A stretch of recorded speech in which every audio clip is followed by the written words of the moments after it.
샬롬. 멜세장 성경 묵상 신약. 오늘은 71일차 히브리서 7장에서 9장까지 나누겠습니다. 오늘의 묵상 구절은 히브리서 9장 20절에서 22절입니다. 이르되 이것은 하나님께서 너희에게 명하신 상속 언약의 피라 하였고 또한 성막과 섬기는 일에 쓰는 모든 그릇에 피를 뿌렸느니라. 율법에 따라 거의 모든 것이 피로써 깨끗하게 되나니 피 흘림이 없은즉 사면이 없느니라. 피 흘림. 하나님께서는 왜 피 흘림을 요구하실까요? 우린 알고 있습니다. 하나님께서는 피 흘리는 자, 즉 폭력을 위로하신다는 것을 말입니다. 그들의 입은 저주와 쓴 것으로 가득하며 그들의 발은 피 흘리는 데 빠름으로 하나님께서 노아에게 이르시되 모든 육체의 끝이 내 앞에 이르렀으니 이는 땅이 그들로 인해 폭력으로 가득하기 때문이라. 보라 내가 그들을 땅과 함께 멸하리라. 그럼에도 불구하고 하나님께서는 피 흘림이 필요하다고 하십니다. 그 이유는 무엇일까요? 먼저 최초의 피 흘림은 무엇이었을까요? 그것은 태초, 즉 에덴 동산에 있었으며 그 첫 피 흘림은 놀랍게도 하나님께서 직접 하셨습니다. 주 하나님께서 또한 아담과 그의 아내에게 가죽옷을 만들어 입히시니라. 창세기 3장 21절. 바로 우리가 타락했을 때였죠. 아담과 하와는 타락한 뒤에 두려움이란 감정을 깨닫습니다. 하나님으로부터 도망쳐 숨습니다. 그때에 대충이라도 가려보려 시도한 것이 무화과나무 잎으로 앞치마를 해서 입었던 것이었죠. 그러나 무화과나무 잎 같은 것으로는 제 문제가 해결되지 않습니다. 그래서 하나님께서 직접 가죽옷을 만들어 입히심을 봅니다. 가죽옷. 어떤 가죽인지는 기록되어 있지 않지만 어떤 짐승이 죽었다는 것을 우린 알 수 있습니다. 아마도 양이나 염소였을 확률이 높겠죠. 너희의 어린 양은 흠이 없고 일련된 수컷으로 하라. 너희는 양이나 염소 중에서 그것을 취하고. 출애굽기 12장 5절. 가죽을 얻기 위해서는 그 짐승을 죽여야만 하죠. 피 흘림이 있어야 가죽을 얻을 수 있습니다. 그러므로 최초의 피 흘림은 인간이 타락했던 바로 그 순간부터 필요했습니다. 왜일까요? 그렇습니다. 대신 죽는 일이 필요하기 때문입니다. 죄의 삭은 사망입니다. 그러므로 죄를 지은 당사자가 죽는 것은 당연한 귀결이며 마땅한 심판이죠. 그러나 하나님께서는 죄인인 우리가 멸망하지 않고 살기를 원하십니다. 그래서 그 사는 유일한 방법을 주신 것이죠. 무엇일까요? 바로 피 흘림, 즉 대신 죽는 일입니다. 죽어 마땅한 나를 위해 순결하고 죄 없는 다른 무언가가 대신 죽어주는 일, 그 대속의 방법을 주신 것입니다. 그 방법밖에는 없기 때문입니다. 그래서 구약에서는 죄 없는 짐승들이 죄인인 사람을 대신하여 제물이 되어 피를 흘렸습니다. 그러나 죄를 모르는 동물조차도 불완전하기에 비로소 하나님이신 죄가 없으신 예수님께서 직접 이 땅에 오셔서 완벽한 제물 어린 양으로서 모든 죄인들을 위해 십자가에서 대신 죽으심으로 우리가 받아야 할 죽음을 대신 감당하셨습니다. 대신 죽는 일, 그것은 우리를 살리고 싶어 하시는 하나님의 간절한 사랑임을 깨닫습니다. 죽어야 할 존재는 우리인데 그것을 용서해 주시려는 하나님의 마음, 하나님의 사랑, 그 사랑은 대신 죽어주심으로 확증되었습니다. 피 흘림, 우리의 죄의 삭은 사망이나 예수님께서 대신 죽어주는 일을 통해 우리의 죄값을 치러주셨습니다.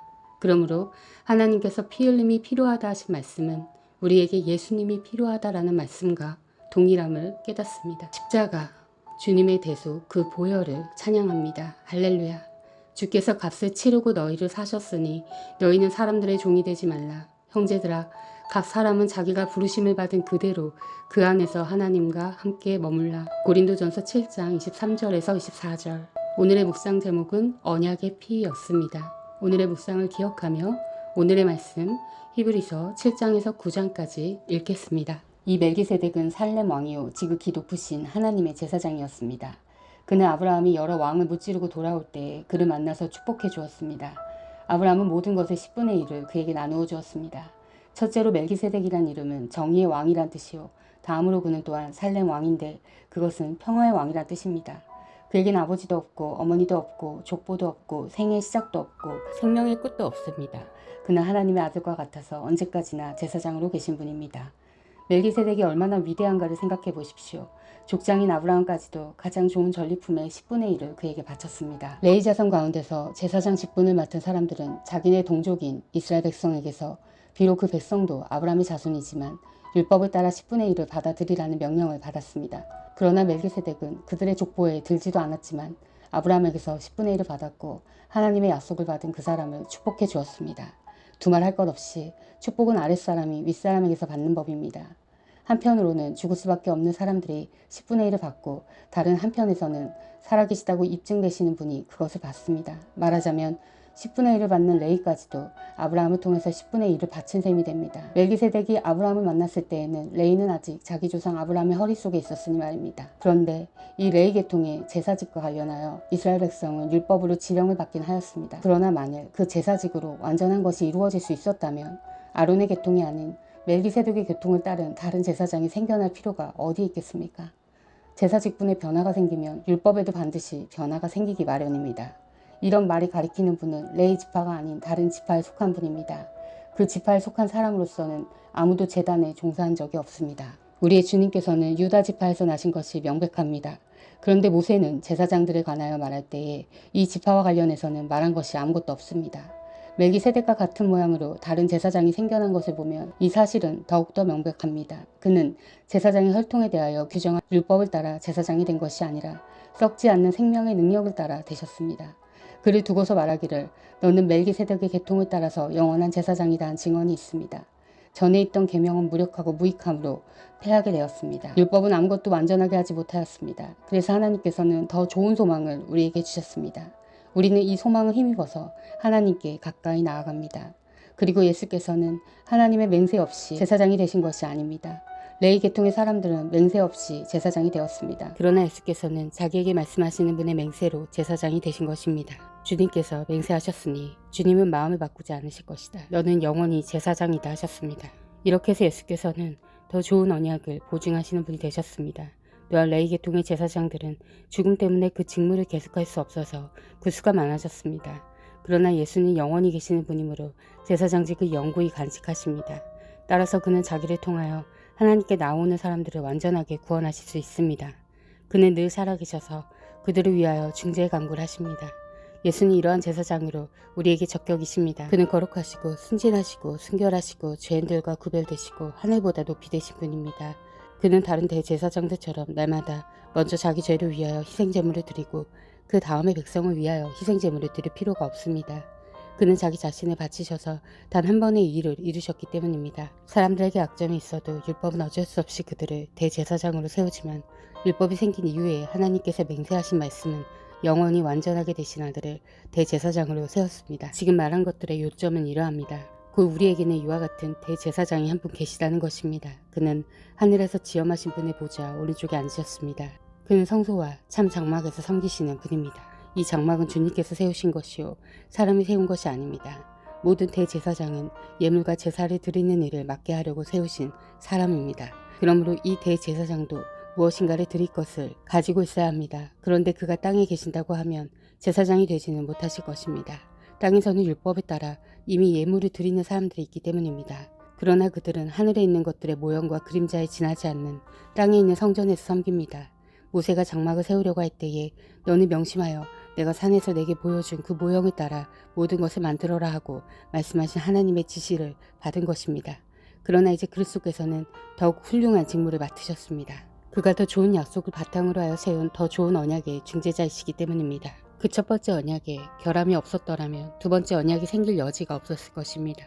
그런데 하나님께서는 자기 백성을 나무라시면서 이렇게 말씀하셨습니다.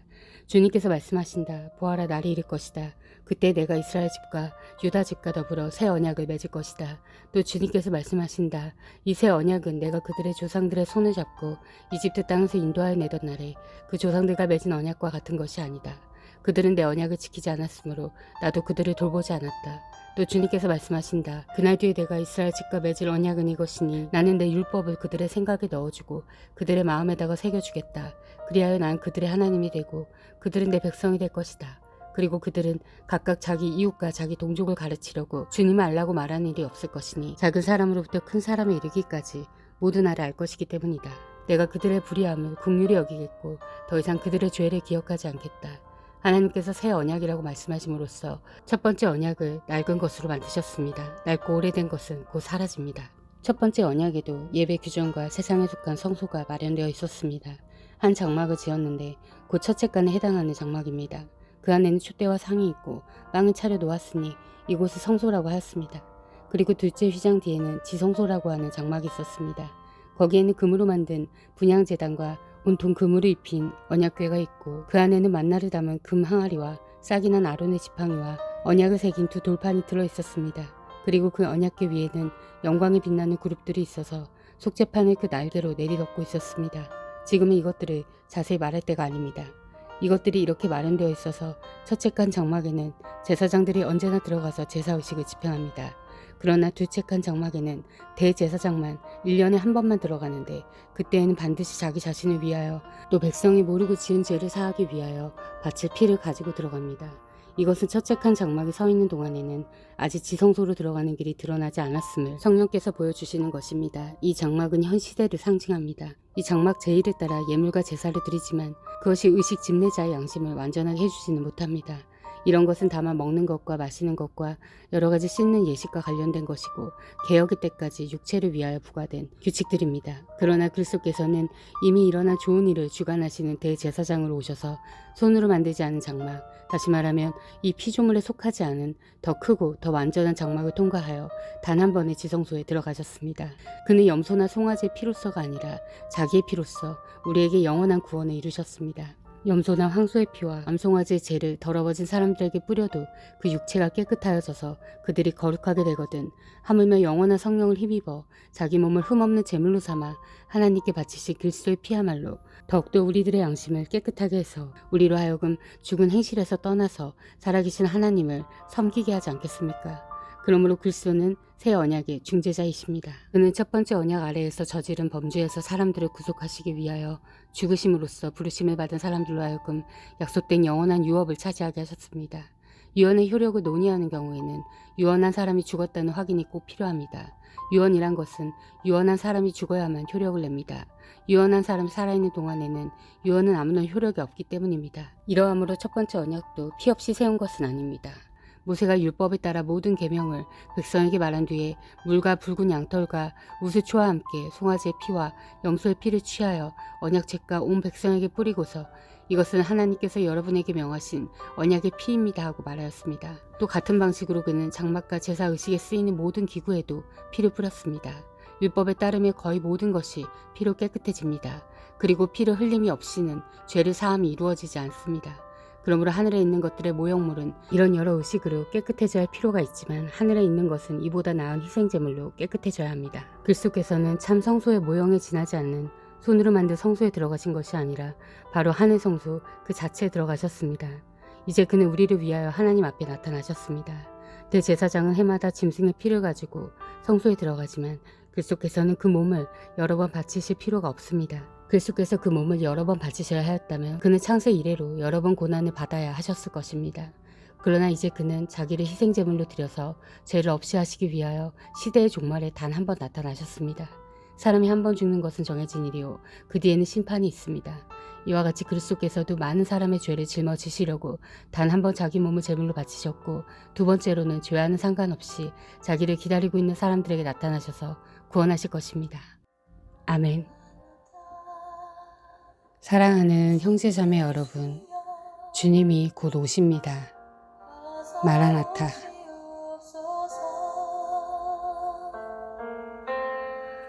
땅의 모든